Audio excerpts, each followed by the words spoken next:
అందరూ పరిశుద్ధ గ్రంథం తెరవండి. కీర్తనలు 51వ అధ్యాయం 10వ వచనం నుండి 12వ వచనం వరకు. దేవా, నా యందు శుద్ధ హృదయము కలుగజేయుము, నా అంతరంగములో స్థిరమైన మనసును నూతనముగా పుట్టించుము. నీ సన్నిధుల నుండి నన్ను త్రోసివేయకుము, నీ పరిశుద్ధాత్మను నా యొద్ద నుండి తీసివేయకుము. నీ రక్షణానందము నాకు మరలా పుట్టించుము.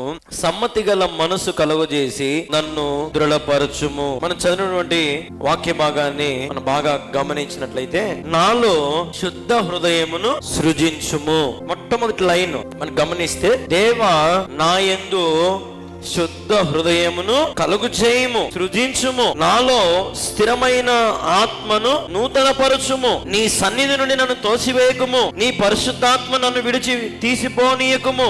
నీ రక్షణ సంతోషము నాకు ఇచ్చి సిద్ధమగు ఆత్మ చేతనను ఆదరించుము అనే మాటను ఇక్కడ మనం గమనిస్తా ఉన్నాం. మనం చదివిన వాక్యాల ప్రకారంగా. ప్రియమైన దేవుని పిల్లలారా, ఈ రోజున శుద్ధ హృదయము, స్థిరమైన ఆత్మ. మన అంశం ఏంటండి? శుద్ధ హృదయము, స్థిరమైన ఆత్మ. దావీదు అంటున్నాడు, శుద్ధ హృదయం కలుగు చేయమంటున్నాడు. అంటే సరి చేయమనడంలే.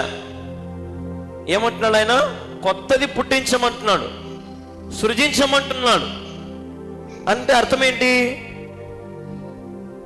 అతని హృదయము శుద్ధి కాదని అతను అంగీకరించినాడు.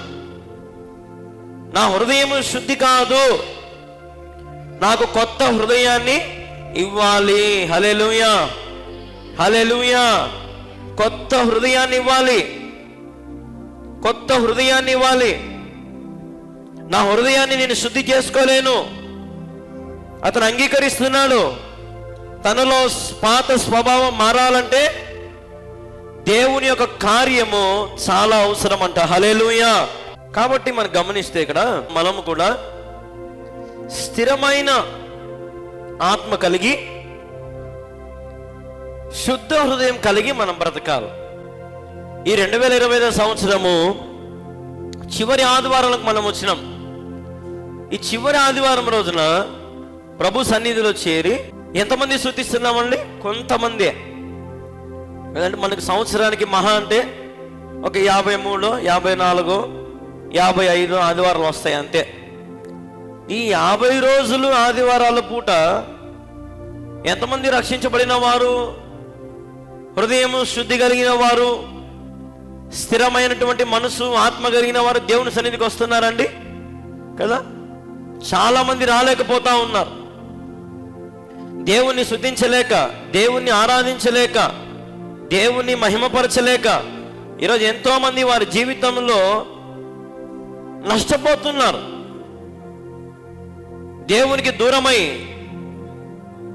దేవుని కార్యాలకు దూరమై, దేవుని పనులకు దూరమై, దేవుని ఆలయానికి దూరమై కదండి. వాళ్ళ హృదయము ఏమైపోతుందంటే రోజు రోజుకి పాత పడిపోతా ఉంది, పతనం అయిపోతా ఉంది, నాశనం అయిపోతా ఉంది. అందుకే దావీదు అంటున్నాడు, సరి చేయమనలేదు ఆయన. ఏమంటున్నాడు? కొత్తది కలుగు చేయి అంటున్నాడు. హల్లెలూయా, హల్లెలూయా. శుద్ధ హృదయము కలుగు చేయము.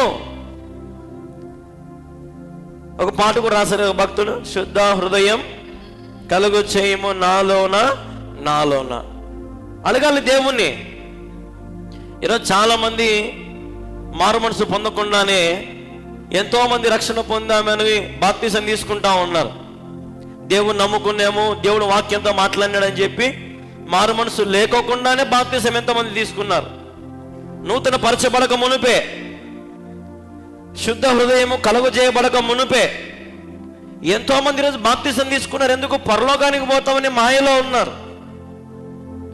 మారు మనసు లేకుండా, శుద్ధ హృదయం లేకుండా, స్థిరమైన ఆత్మ లేకుండా దేవుని రాజ్యానికి వెళ్ళడం అసాధ్యం. హల్లెలూయా. ఈరోజు ఎంతమందికి స్థిరమైన మనసు ఉందండి? స్థిరమైన మనసు ఎంతమందికి ఉందండి? నేను పరిగెత్తుకుంటా లేచి దేవుని మందిరానికి పోవాలా, దేవుని మందిరంలో నా నోరు తెరిచి ఒక పాట పాడాలా, నేను దేవుణ్ణి స్తుతించాలా, ఈ సంవత్సరం అంతా దేవుని ఎంతో కాచి కాపాడినాడు, నేను దేవుణ్ణి స్తుతించాలా, దేవుని ఆరాధించాలి అనేటువంటి ఆశ ఎంతమందికి ఉందండి కదా? శుద్ధమైన హృదయం కలిగి స్థిరమైన ఆత్మ కలిగి ఉండనంటే ఉన్నాం కదండి. ఇప్పుడు ఉదాహరణకి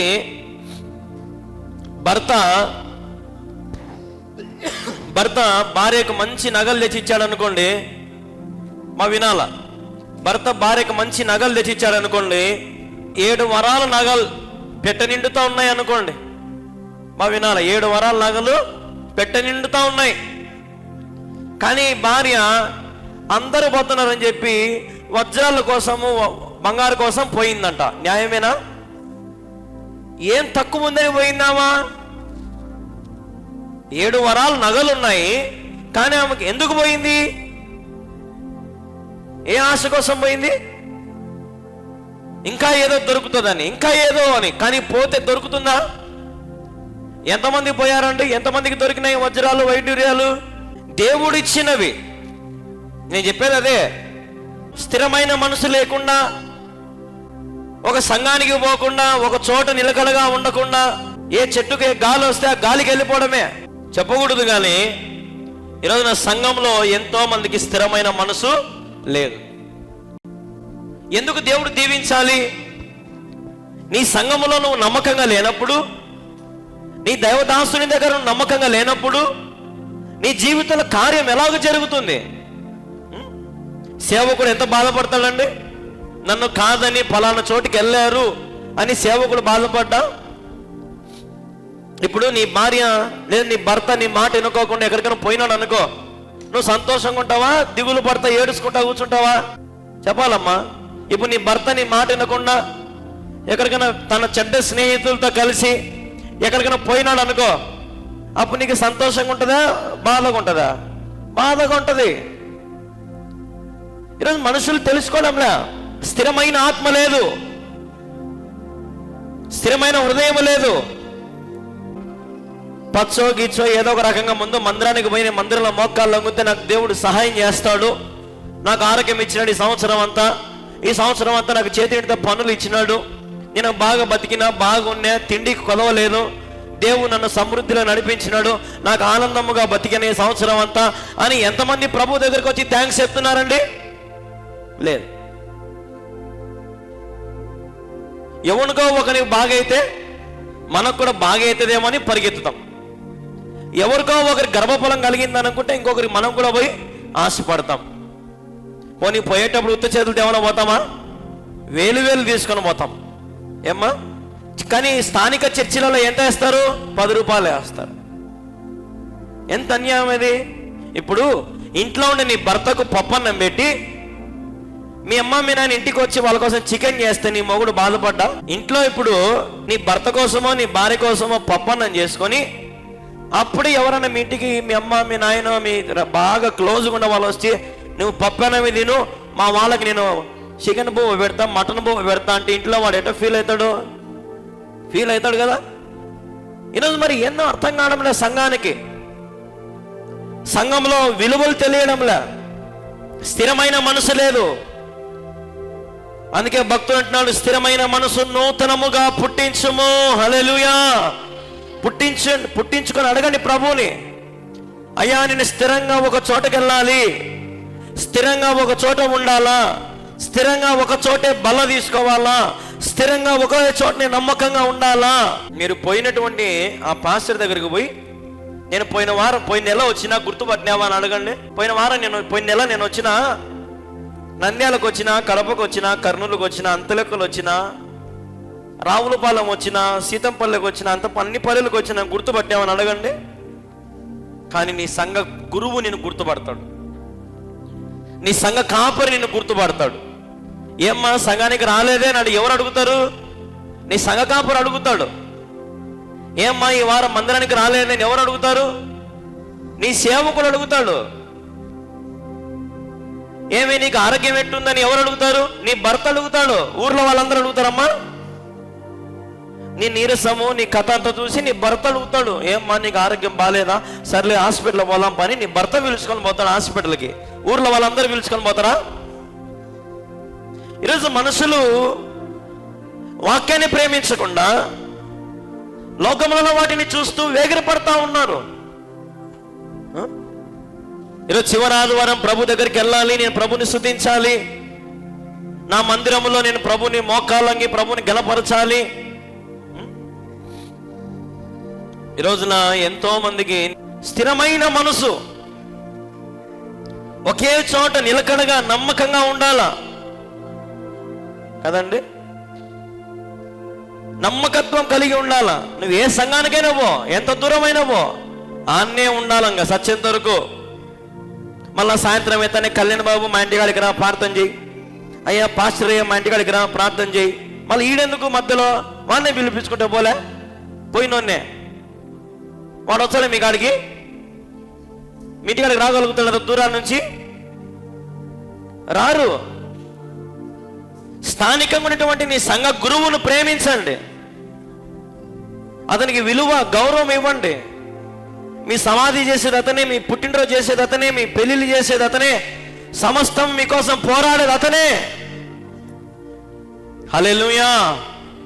దూరం నుంచి వచ్చినకేమో 5,000, 10,000, 500, 1000 కానుకలు ఇచ్చేది, దగ్గర నోనికేమో 10 రూపాయలు 20 రూపాయలు కానుక ఇచ్చే వాడు ఆడ బాగుపడతాడని మళ్ళీ ఏడిసి సచ్చేది. సంఘాన్ని పోషించమని ఎవరు చెప్పారండి? 12 గోత్రాలకు దేవుడు ఆజ్ఞాపించాడు. ఒక గోత్రము సేవ చేస్తే 11 గోత్రాలు ఆ గోత్రము ఉన్న వారిని సాకాల.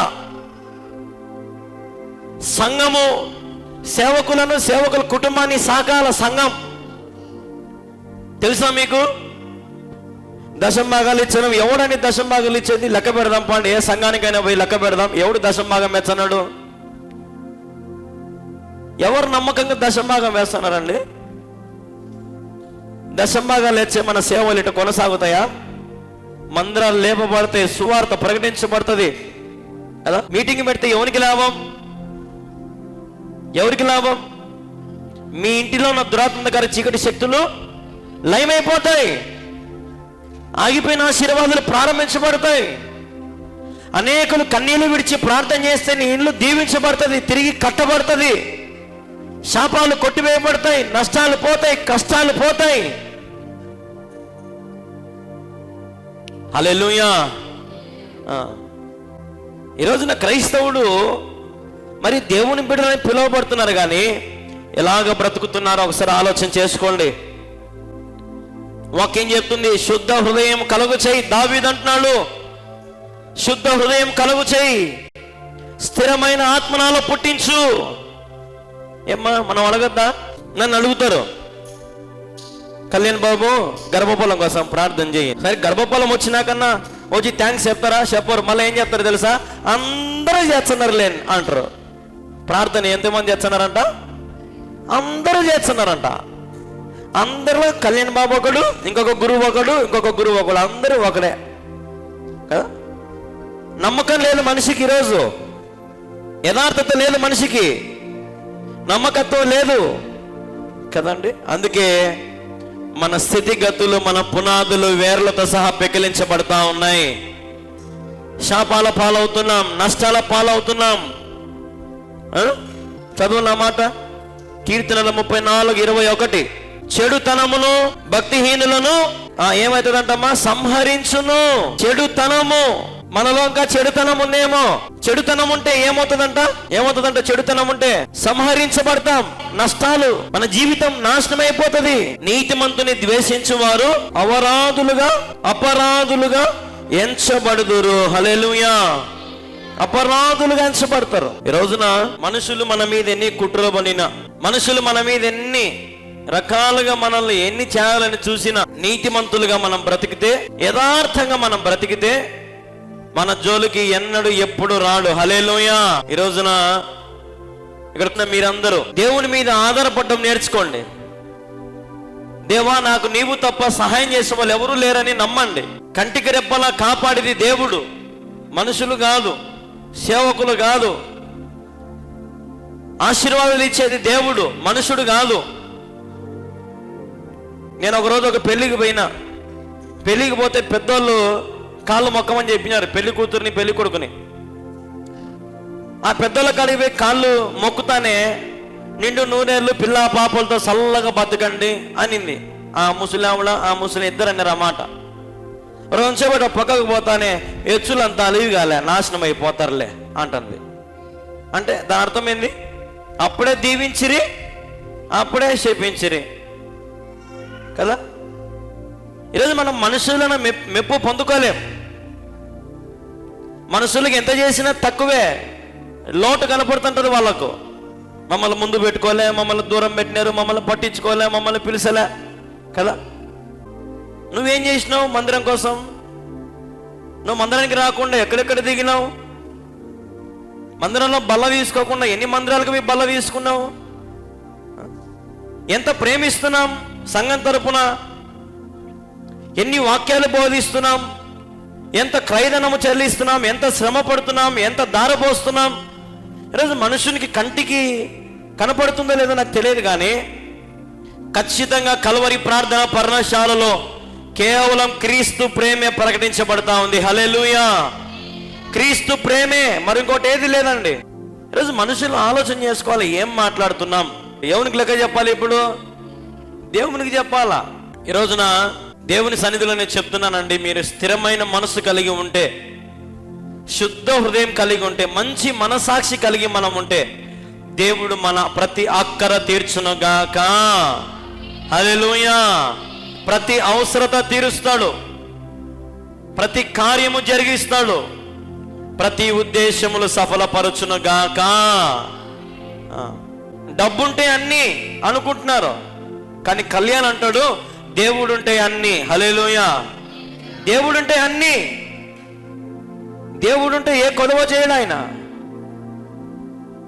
నువ్వు మంచివాడువైతే, నీతిమంతుడవైతే, యథార్థవంతుడవైతే, నమ్మకమైన వ్యక్తివైతే, దేవుడు ఖచ్చితంగానే జీవితంలో మాకు నేను ఒక అద్భుతమైన సాక్ష్యం. పెళ్ళై 30 సంవత్సరాలు, పిల్లలు లేరు. ఇక్కడికి వచ్చి ప్రార్థన చేసుకొని వెళ్ళారు వాళ్ళ కుటుంబం. ఒక 2-3 వారాల కిందట దేవుడు చేసిన కార్యం ఏంటంటే, ఇప్పుడు ఆమె గర్భవతంట. హల్లెలూయా! ఎంత సంతోషం వేసింది నాకైతే, ఎంత సంతోషం వేసింది.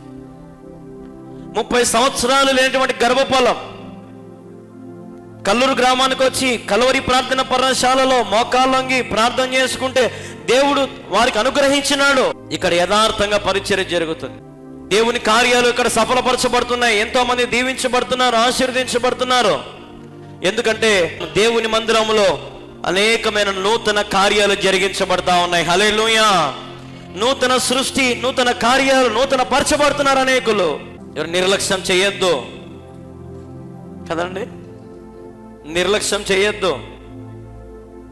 దేవుని ప్రేమ నిర్లక్ష్యం చేయొద్దు. యథార్థంగా మంచిగా ఉండి ఆయనలో ఆనందించండి. చూడండి సామెతలు 29:17 వచనం, నీ కుమారుని శిక్షించిన యెడల బావినండి అతడు నిన్ను సంతోషపరచును, నీ మనసుకు ఆనందము కలుగు చేయును. హల్లెలూయా! ఇప్పుడు కళ్యాణ్ బాబుకి జెస్సీ అద్వితీయ మాత్రమే కుమారులు కుమార్తెలు కాదు, నా సంఘముకు వచ్చే ప్రతి ఒక్కరు నా కుమారులు కుమార్తెలే. హల్లెలూయా!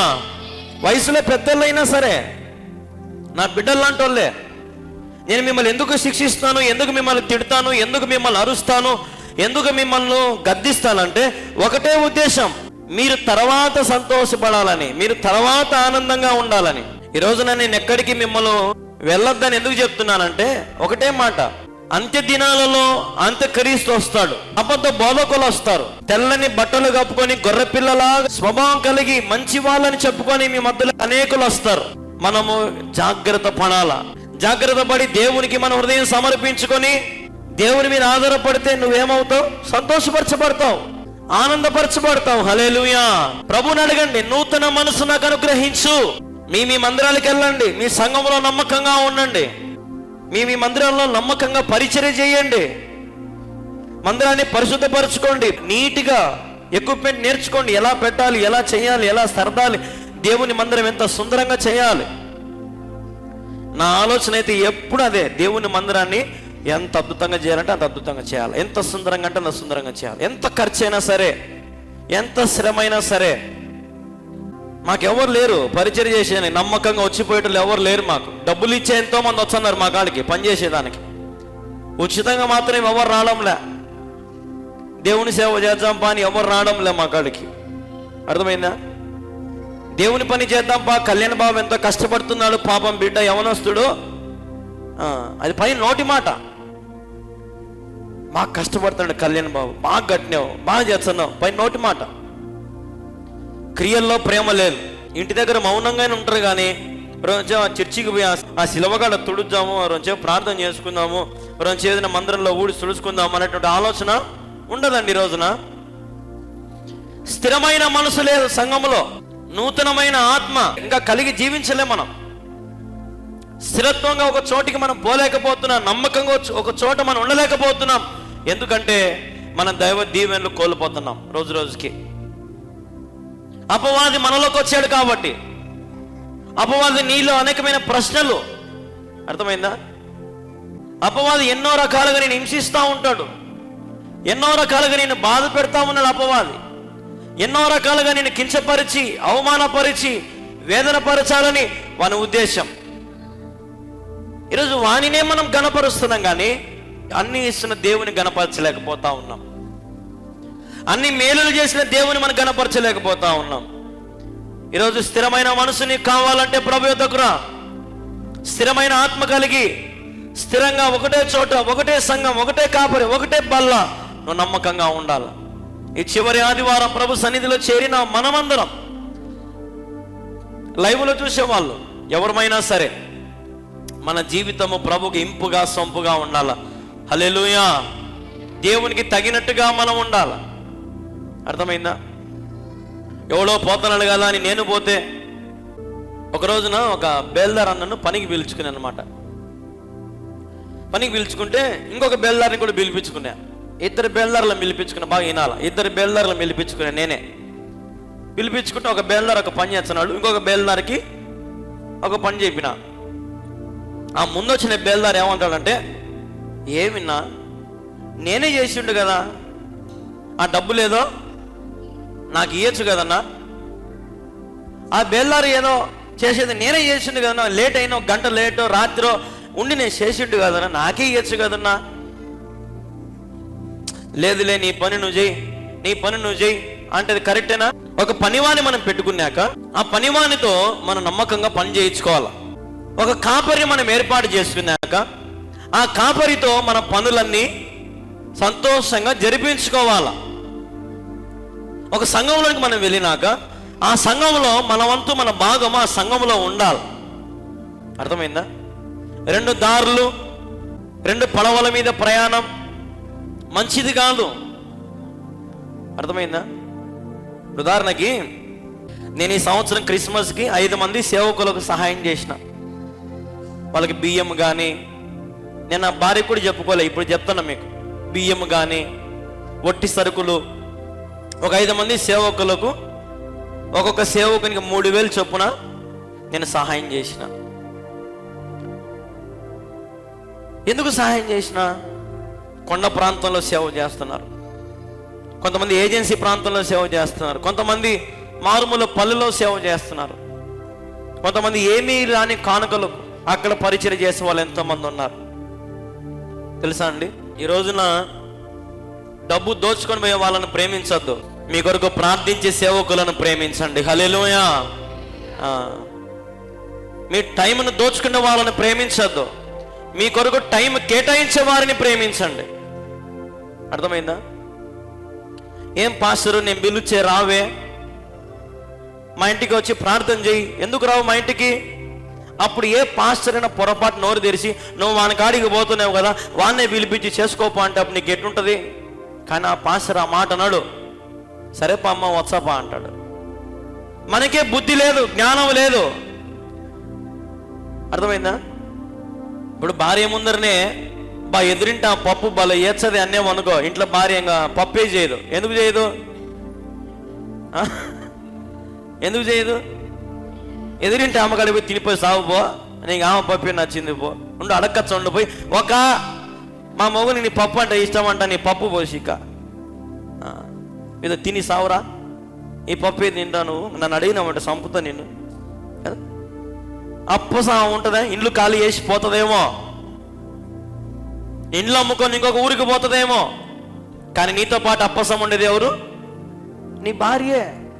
భార్య తప్పు చేసినా ఏం చేసినా నువ్వు పప్పు బాగా చేస్తావే, బబ్బలు చేస్తావే, నీకోసం పప్పు చేస్తానే ఉంటుంది, కూర చేస్తానే ఉంటుంది, జీవితాల సత్యంత వరకు నీకోసం పరిచయం చేస్తూనే ఉంటుంది. కొన్ని తప్పులు ఏదైనా జరిగినప్పుడు భర్తగైనా భార్య మనం ఎట్టయితే సర్దుకొని పోతామో అట్లాగే సంఘములో జరిగే లోటుపాట్లు కూడా మనం సర్దుకొని పోవాలి. కొన్ని అర్థమైందా?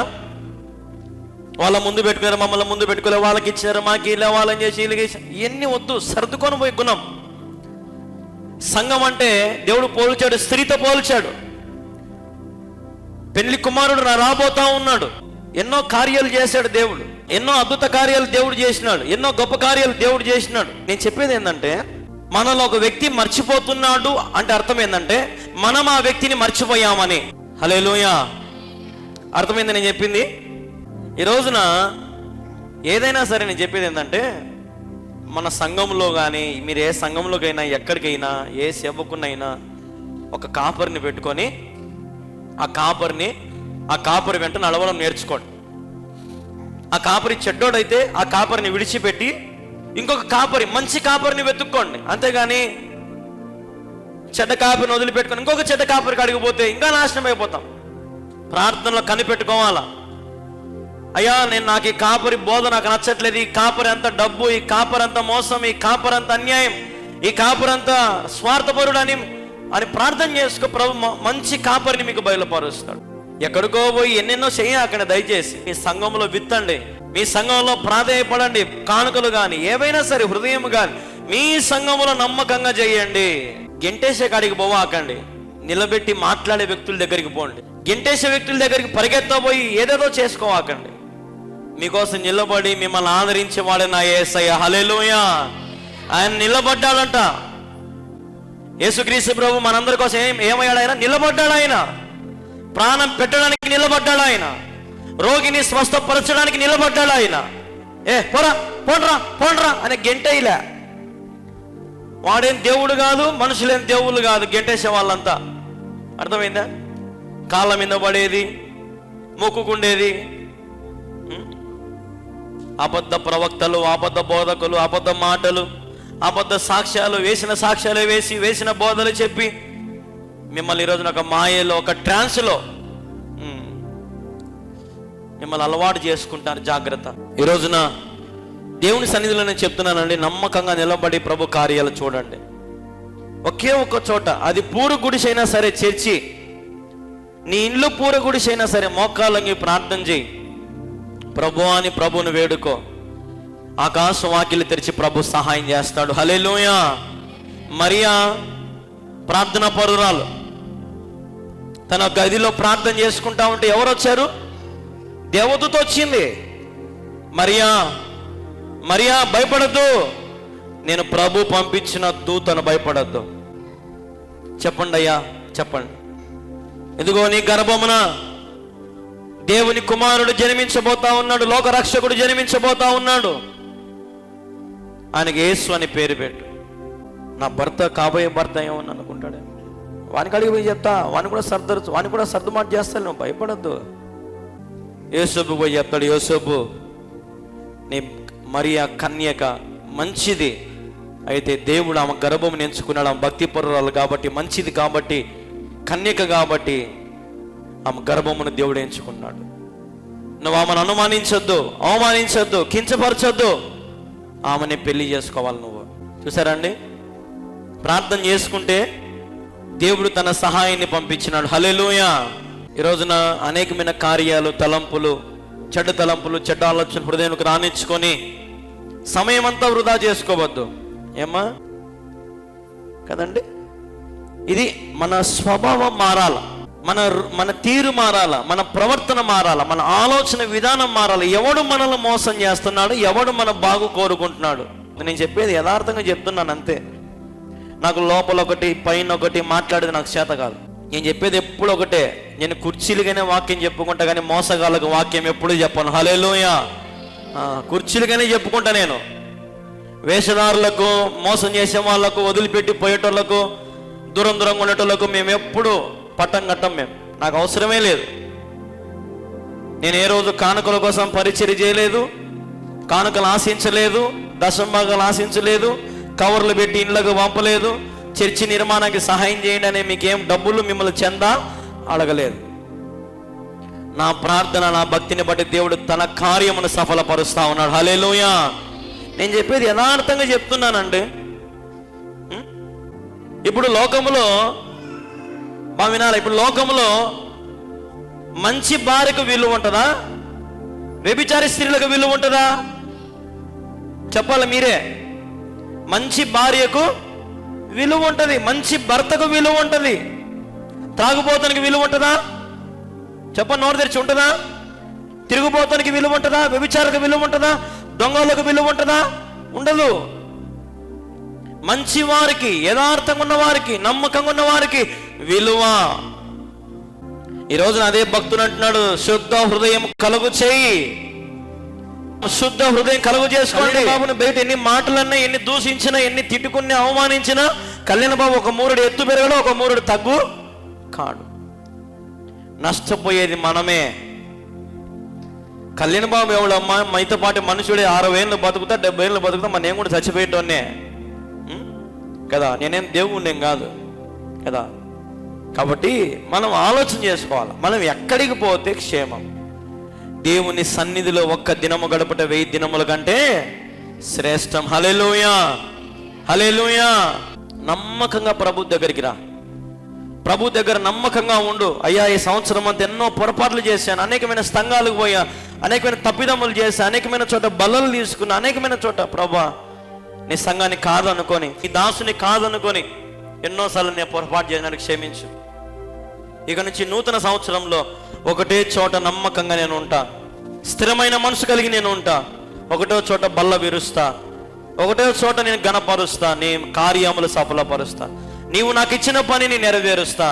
నాకు సహాయం చేయి, నాకు అక్కర తీర్చు, నాకు గర్భఫలమి, నాకు ఆరోగ్యమి, నాకు శక్తిని, నాకు బలముని, నా అప్పుల నుండి నాకు విడుదలి, నాకు క్షేమం అనుగ్రహించు, నా పిల్లల్ని దీవించు. అడగండి, అప్పుడే కార్యాలు జరుగుతాయి.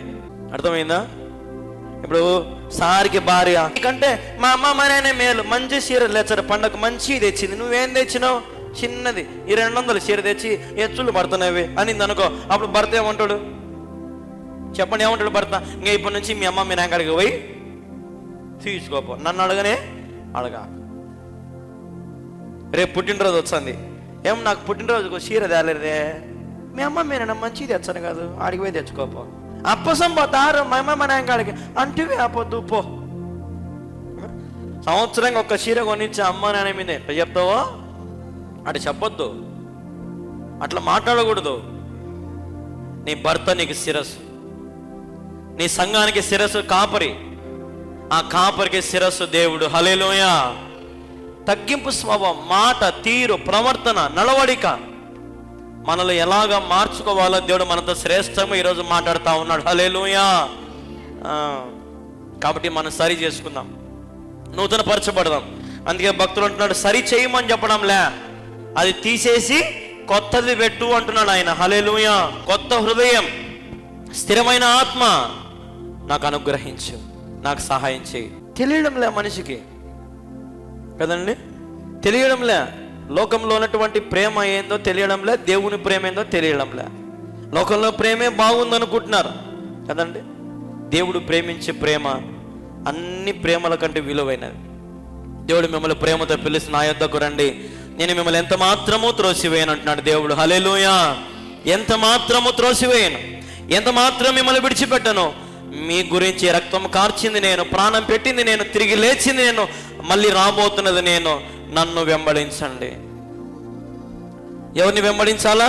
ఎవరిని వెంబడించాలా? దేవుని వెంబడించండి. ఏనైనా మేము పోయే స్థలం అంతా దేవుడు కాల? నేను చెప్పింది మీ స్థలాల్లో దేవుడు లేదని చెప్పడంలే.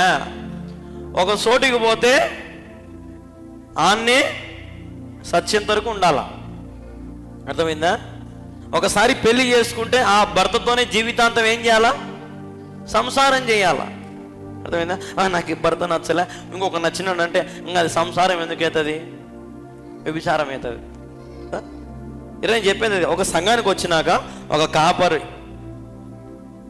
ఒకే సంఘం, ఒకటే చోట నమ్మకంగా నువ్వు ఉంటే అది సంసారం, అది మంచి కుటుంబం, మంచి ఆత్మీయమైన సంబంధం, సహవాసం, సంఘం. ఈ రోజున మరి ఆలోచన చేసుకోండి. మరొక రోజునిచ్చాడు దేవుడు. డబ్బు కావాలా, దేవుడు కావాలా? లోకము కావాలా, దేవుడు కావాలా? ఇతరుల చోటికి పరిగెత్తుతావా, స్థిరంగా ఒక చోట ఉంటావా? ఏమ్మా, శుద్ధ హృదయం కలిగి ఉంటావా? హృదయం అంతా పాడు చేసుకుంటా ఉంటావా? సర్దుకొని పోయే గుణం ఉందా, లేదంటే అలిగి అసూయ ఈర్ష్య పగబడే గుణం నీలో ఉందా? ఆలోచన చేసుకోండి. మీ విధానాలు మార్చుకోండి. ప్రభు సహాయం చేస్తాడు.